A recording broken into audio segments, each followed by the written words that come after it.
Iya.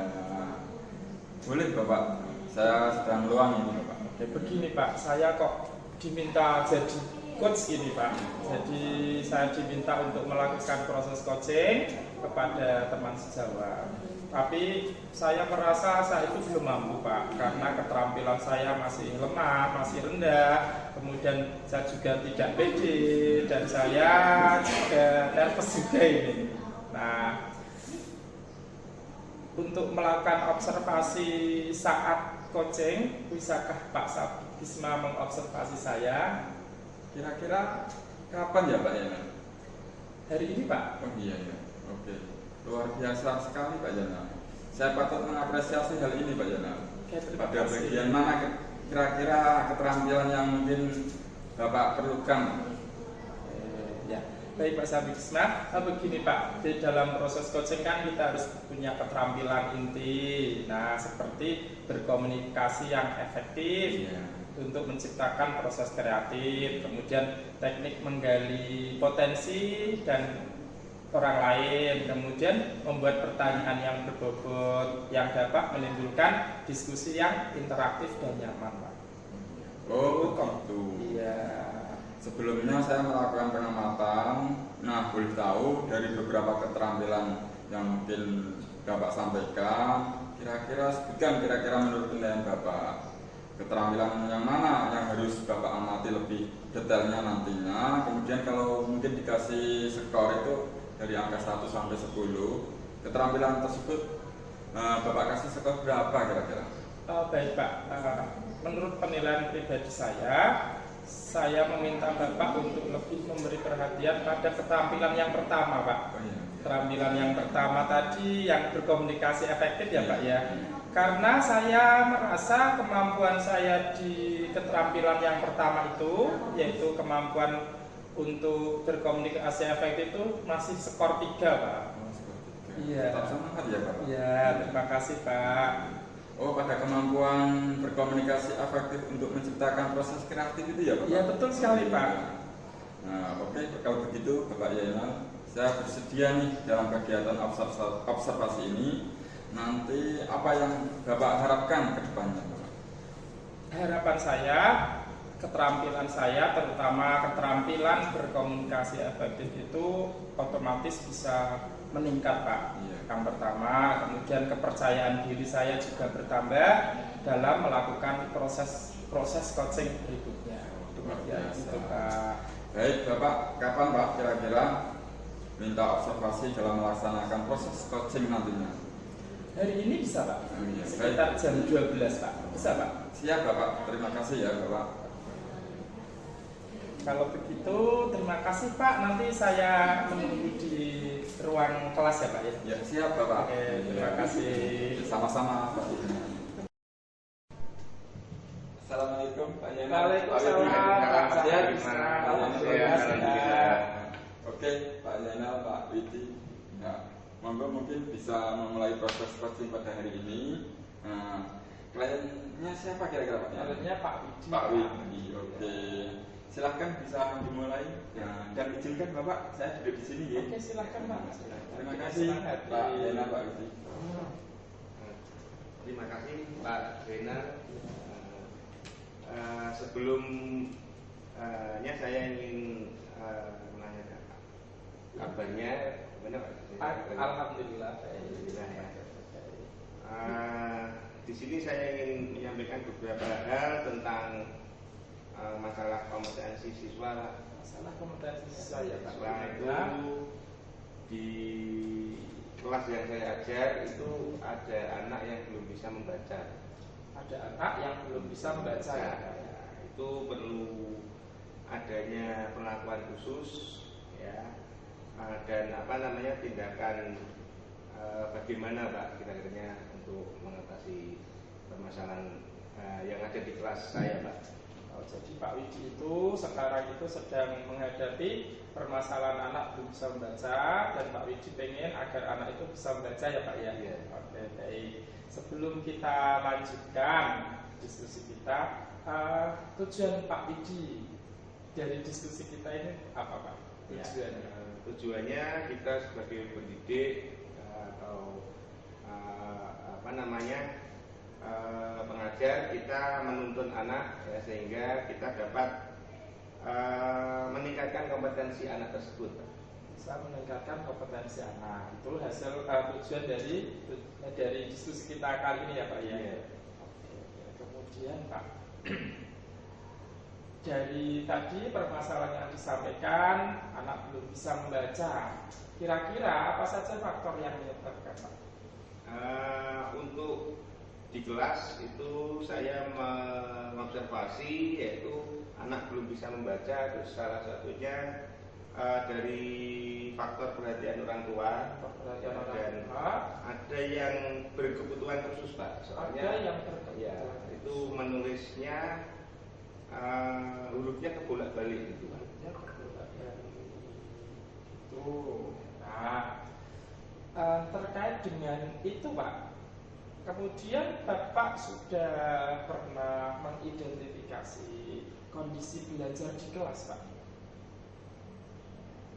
Ya sudah Pak, melalui asesmen itu bisa dilihat nilainya Pak. Oh gitu. Nilainya melalui asesmen itu sudah Saya tes itu ternyata anak tersebut ada yang keterbatasan, ada yang memang dari faktor rumah atau dari sekolah itu kurang paham Pak, itu kurang perhatian karena belum bisa membaca itu Pak. Bisa membaca, kurang perhatian orang tua, kemudian ada yang tadi nulisnya masih kebolak-balik gitu ya Pak ya. Oke, sekarang Pak boleh cerita lagi nih Pak. Ketika menghadapi anak yang seperti itu, perasaan Pak Widi bagaimana? Yang kompetensinya masih rendah, kemudian Pak Widi sudah melakukan beberapa usaha perbaikan ya. Nah, perasaannya gimana? Perasaan Pak Widi sendiri? Ya perasaan saya sangat sedih Pak, karena membaca itu termasuk kompetensi yang sangat penting Pak untuk bekalnya ke depannya Pak, mahasiswa itu. Baik Pak, kita akan berdiskusi bersama kaitannya mendapatkan solusi ya Pak ya tentang permasalahan yang Bapak hadapi. Nah, mungkin Pak Widi punya rencana lain selain tadi mengidentifikasi itu, punya rencana lain Pak? Rencana saya berkolaborasi dengan guru BK dan kepala sekolah Ya. untuk mengidentifikasi keterbatasan atau kebutuhan khusus tersebut, sehingga anak tersebut mendapatkan bimbingan yang terarah. Itu dari guru BK ya Pak ya. Kemudian prioritas dan target dari rencana Pak Widi itu, prioritasnya yang mana dulu? Prioritas adalah membimbing anak Pak.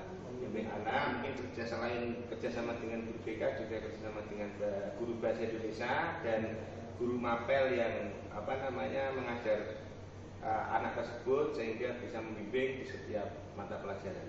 Oke, baik, luar biasa Pak Widi ya, langkah-langkahnya ini langkah-langkah yang luar biasa. Nah, pastinya untuk melaksanakan langkah-langkah Pak Widi punya strategi ya, sudah menyusun strategi. Boleh diceritakan Pak, strategi apa saja untuk mewujudkan tujuan Pak Widi? Ya, strategi saya adalah berkolaborasi dan dengan warga sekolah dan orang tua mengenai kompetensi anak tersebut sehingga bisa berkembang. Hanya itu Pak, berkoordinasi dengan warga sekolah Pak? Ya, masih ada lagi mungkin koordinasi dengan orang tua atau itu? Ya, itu termasuk orang tua Pak, karena belajar di sekolah juga di rumah gitu Pak. Luar biasa ya Pak Widi ya. Nah, sekarang Pak, tadi kan Pak Widi mau berkoordinasi dengan guru, dengan orang tua, itu caranya bagaimana Pak? Dengan guru misalnya kita berkonsultasi dengan guru BK terlebih dahulu, setelah itu ke kepala sekolah, setelah itu mengumpulkan pengampu yang mengajar anak tersebut dan kita saling berdiskusi untuk menyelesaikan masalah tersebut. Oke, baik. Luar biasa rencananya itu sudah matang ya Pak, sudah terstruktur, sudah berprioritas pada detail yang akan membantu Pak Widi. Ini luar biasa, dan Pak Widi sudah menemukan rencana aksi yang terstruktur dan fokus pada permasalahan. Nah sekarang Pak, kira-kira rencananya itu mau dilakukan kapan Pak? Insya Allah secepatnya Pak. Secepatnya. Nah kemudian Pak, komitmennya Pak Widi sendiri terhadap rencana, bagaimana komitmennya? Ya, komitmen saya adalah membimbing anak yang berkebutuhan khusus tersebut atau yang belum bisa baca itu dengan konsisten Pak, sehingga anak tersebut bisa mempunyai kompetensi yang yang meningkat, seperti yang belum bisa membaca itu jadi bisa membaca minimal dari tahapan-tahapan yang rendah ke yang sulit itu Pak. Ya, luar biasa Pak Widi. Kemudian Pak, kira-kira Pak, siapa saja yang akan Pak Widi libatkan untuk membantu dan mendukung rencana Pak Widi?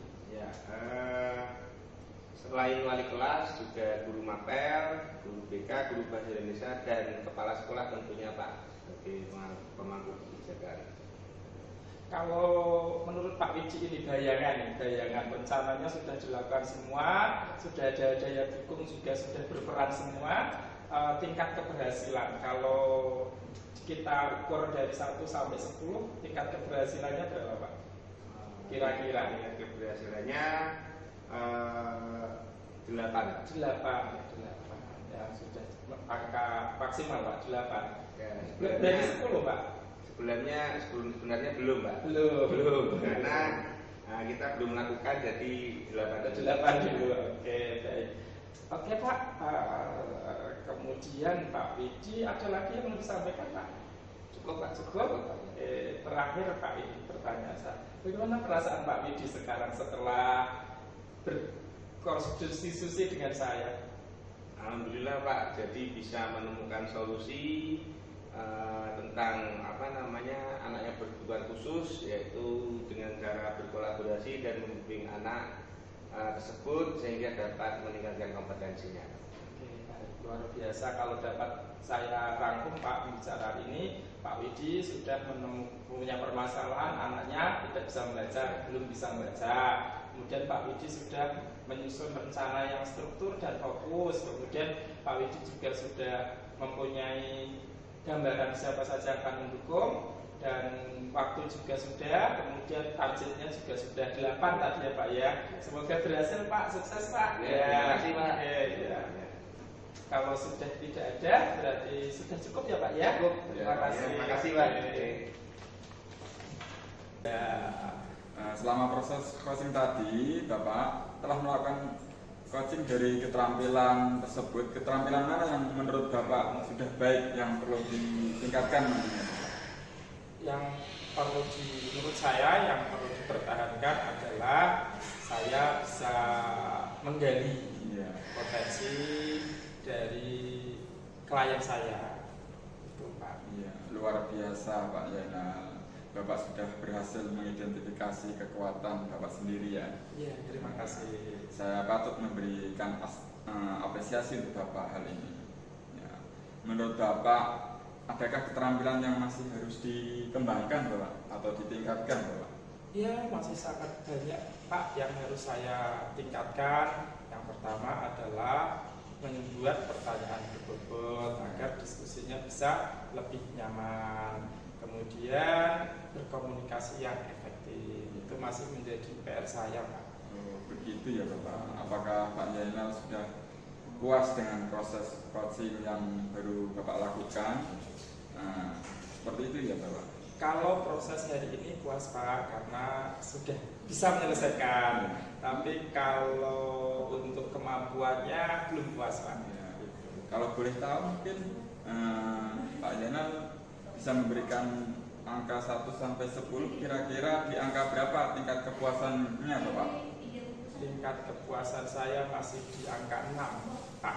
Oh iya, mantap sekali ya Bapak, tetap semangat. Ya, siap siap. sampai ideal tersebut ya. Ya, Kira-kira kiat yang nanti ke depannya, rencana yang mungkin Pak Zainal lakukan ya Pak?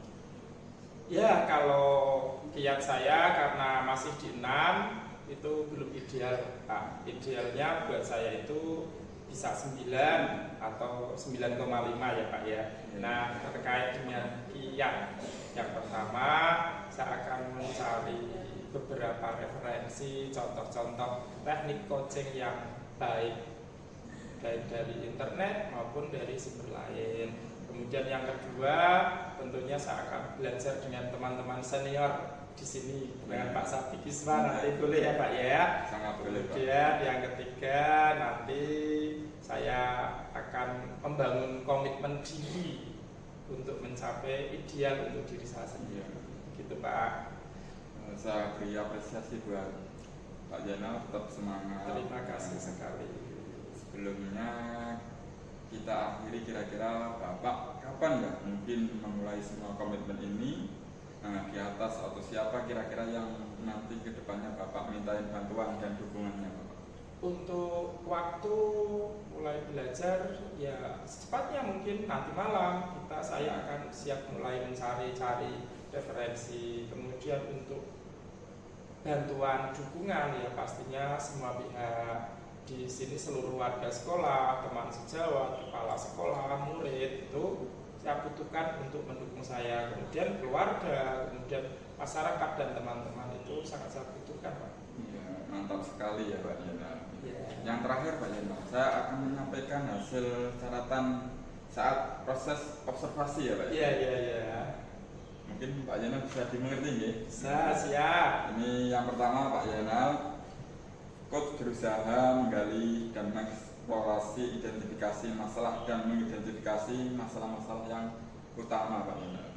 Kemudian yang kedua, coach juga sudah mengeksplorasi rencana aksi klien. Coach memberi sebuah penguatan. Yang ketiga, coach sudah menanyakan atau mengeksplor komitmen, yaitu klien terhadap rencana aksi yang akan dilakukan nantinya Pak. Nah, ini yang terakhir, coach juga melakukan umpan balik dan memberikan refleksi ke klien. Seperti itu ya Pak Zainal. Ya, terima kasih Pak. Oke, baik Pak, tetap semangat Pak Zainal. Siap. Bapak sudah hebat dan luar biasa. Terima kasih. Apa harapan Bapak ke depannya setelah kegiatan observasi dan kita berdiskusi banyak hal ini Pak Zainal? Harapan saya ya saya ingin jadi coach yang baik, yang bisa menggali, terutama bisa berkomunikasi yang efektif dengan semua orang dan bisa menggali dan mengeksplor potensi dari klien saya, sehingga nanti bisa saling membantu dalam menemukan solusi yang sedang dihadapi bersama. Begitu Pak. Oke Bapak, baiklah kalau begitu Bapak, saya tetap mendukung Bapak dan setiap selalu diajak berdiskusi kapanpun. Mungkin Bapak minta luangkan waktu untuk saya, insya Allah saya siap Pak. Masih ada yang mau mungkin kita diskusikan lagi Bapak? Sudah cukup Pak, terima kasih sekali waktunya, mudah-mudahan bermanfaat untuk kita Pak. Terima kasih. Oh iya Bapak, saya juga berterima kasih hari ini ya Bapak. Mendapatkan ilmu dan pembelajaran dari Bapak, tetap semangat ya Pak. Ya, monggo Bapak bisa disilakan ya Bapak. Oke, terima kasih. Ya.